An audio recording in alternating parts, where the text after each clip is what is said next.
My name is Maddie Soria, and I'm doing my presentation on KWL charts. A KWL chart is a type of graphic organizer that assists students throughout the learning process of a topic. It has students call upon what they already know and what they want to know before reflecting upon what they've learned.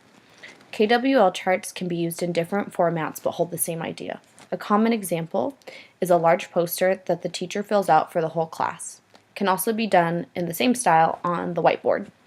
The poster is separated into 3 sections labeled K, W, and L. The K stands for what we know. This section represents the background knowledge that students already know about the overall topic, lesson, or unit. The W stands for what we wonder about, or what we want to know. This section is typically filled with questions that students would like to know or learn about this topic.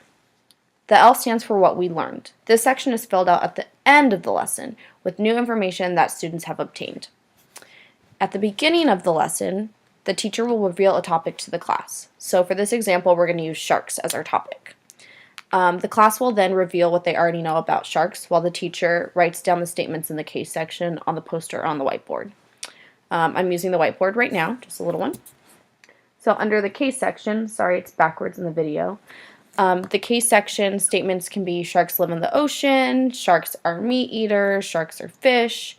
The teacher would write down whatever the students say that they know about sharks. So we're going to write down sharks live in the ocean. So we're writing that under our section of what we know. Again, sorry it's backwards, it's the video.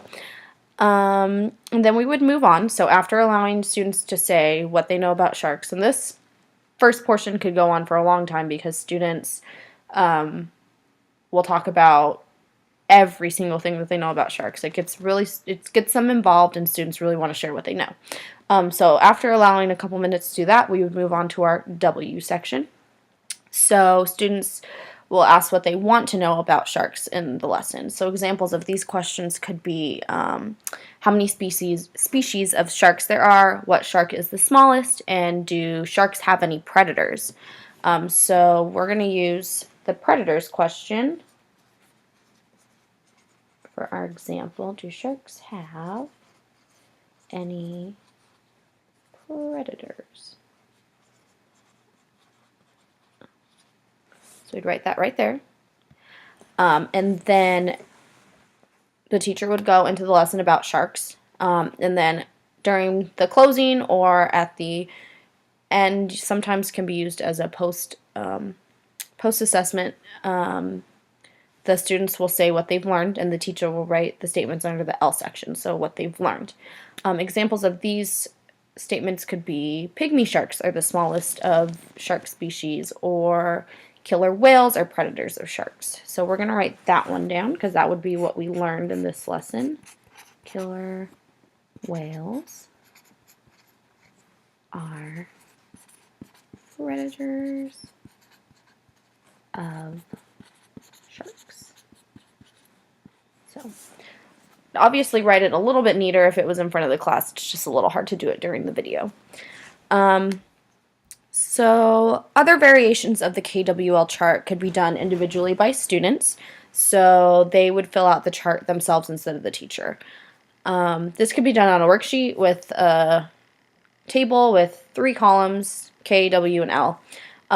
Or they could even do a flip chart, which is shown on page 450 in our Literacy for the 21st Century textbook. However, the procedure and the process does not change. It's typically the same except for who's filling it out, the teacher or the student. KWL charts support this every lesson that it's used in, and it helps students learn.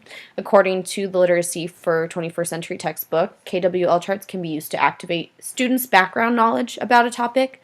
They can also be used to scaffold the background knowledge to organize the new information they are obtaining. Although the teacher is most likely to do the writing on the chart, like I said, the class is extremely involved in creating the KWL chart and pretty much leads the entire activity. The students lead the discussion because each section of the chart is based off of their knowledge and curiosity, not the teacher's. For the case section, they brainstorm what they already know about a topic through a whole class discussion. What one student may say can help trigger another bit of knowledge in another student. So in other words, everyone gets involved and they bounce off of one another's ideas. For the W section, the teacher can help slightly, but it is still the students coming up with a question. So the teacher can guide a little bit to help get them into what they're going to be learning about, but students can still lead this entire section by saying what they want to know. Students can voice what they want to learn instead of simply being told what they are going to be taught. This will get a lot of students involved because it makes them more engaged if they feel like they have a say in what they are learning. So students are extremely involved as well in filling out the L section of what they've learned. So they get really excited about what they've learned. So many students will be raising their hands to share what they've learned about this lesson. Overall, since they are the ones giving the suggestion, the students are fully engaged and involved in the creation of the KWL chart. Unfortunately, I have not included this strategy in one of my lesson plans. I'm hoping to get it into my last lesson plan for writing. However, I realized that I could modify my vocabulary lesson plan from week 2 to include a KWL chart. So for my lesson plan, I wanted my 4th grade students to meet a Common Core standard under English Language Arts. This standard calls for students to demonstrate the understanding of words by relating them to their opposites, or antonyms as we know them, and to words with similar but not identical meanings, also known as synonyms. So, a little portion from my lesson. The purpose of my lesson is for students to demonstrate understanding of words through their synonyms and antonyms. The objective of this lesson is for students to understand a word, its synonyms, and its antonyms in text as well as in conversation, to demonstrate the understanding of a specific word. To meet this objective, students will use a written dialogue to learn how to use the surrounding text to identify synonyms and antonyms. Through these different words, students will be able to show that they understand the meaning of a word and be able to describe this word in relation to its synonyms and antonyms. Just a little bit of my overview or objective for that lesson. So just a little further, I would be using text dialogues that students would read in partners to use surrounding text and synonyms and antonyms to determine what a word means. So I could use a KWL chart as part of the introduction and for the closing of the lesson. I would ask students to help me fill out the KWL chart at the beginning of the lesson by asking them what we know about synonyms and antonyms. I'd call on volunteers and write their statements down, and then we would move on to the W section, what we want to know about synonyms and antonyms.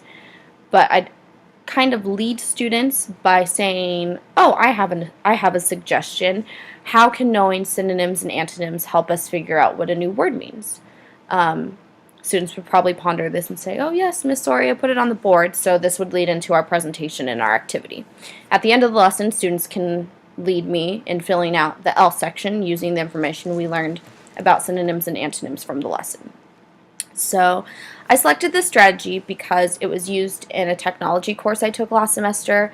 It was used at the beginning of the class and the end of the class session. We used it in the same context as I have described previously. I had not seen this before, and it was really interesting to me because as I was filling it out, it made me really think, like, what do I already know about technology and what do I want to know about technology to become a better teacher? So at the start of the course, we filled out the K and W charts, sections of the chart, what we knew about technology, what we wondered or wanted to learn. During the last week of class, we filled out the L section, what we learned about technology over the duration of the class. I enjoyed using the KWL chart because it helped me think about what information I already knew. It helped our professor because she got to see what we wanted to learn about during the semester. And at the end of the course, it allowed me to reflect on what I had learned throughout the semester. This was important because I had received so much information, and it was nice to remember each new topic I had discovered. In addition to this, I chose this strategy because it can be used in all subjects. While it's typically looked at as a reading comprehension strategy, I can think of examples right off the top of my head. In math, it can be used for fractions. What do we know about fractions? what do we want to know about fractions and what we have learned about fractions. In history, it can be used for the ancient Romans. So what do we know about the Romans? What do we want to know about the Romans? And what did we learn about the Romans? These are just two examples of using KWL charts, but the possibilities are endless. So thank you for listening to my presentation. I hope you feel a little bit more inclined to use KWL charts now that you know what they are about. Thank you.